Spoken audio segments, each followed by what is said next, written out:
What's up, everybody? Thanks for tuning back in. So far, thanks for all the support and all the submissions. If you haven't got your submission in and you want to tell your story, get your submission in below. I'm doing all the investigating. I'm doing all that now. Also, thanks for all the feedback on the last video. It was wonderful, and I know. I'm getting a microphone. I know my audio sucks. It's in the mail. Bear with me. So let's dive right into it. I, 22F, met a guy in early May. From the very beginning, everything felt surprisingly easy. We texted every day, had long phone calls almost daily, and the conversation flowed naturally. At the same time, I was going through a stressful period in my life and dealing with a lot of anxiety unrelated to him. One day he disappeared for about 2 days and stopped texting. I didn't text him either. Rationally, I know 2 days isn't a long time, but because of my anxiety, I started convincing myself that he probably wasn't that interested and that I should end things before getting more attached. Looking back, I think my decision was impulsive and emotional. Instead of asking what was going on, I told him I didn't think we should continue communicating. He immediately blocked me. A few days later, I regretted how I handled things. I reached out from another account, apologized, then apologized again the next day. Later, I tried to explain myself and eventually admitted that I had feelings for him.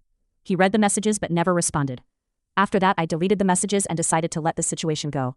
A few days later, however, I noticed that he had unblocked my main account. He still hasn't contacted me, and I haven't contacted him either. My question is, what would you make of this situation? Does unblocking someone usually mean anything, or does it often mean nothing at all? If you were in his position, what would be going through your mind?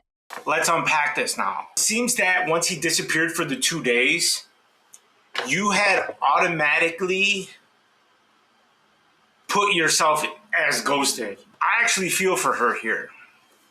Anxiety can make 2 days feel like 2 months, especially after where you're texting every day, you're calling every day, checking in, how's your day? 2 days, it seems like a shock. But from his perspective, just imagine not answering your phone for 48 hours.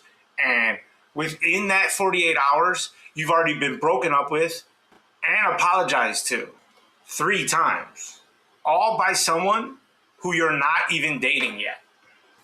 That is a lot to process before your weekend is over, you know? And the whole unblocking thing is, honestly, maybe he misses her.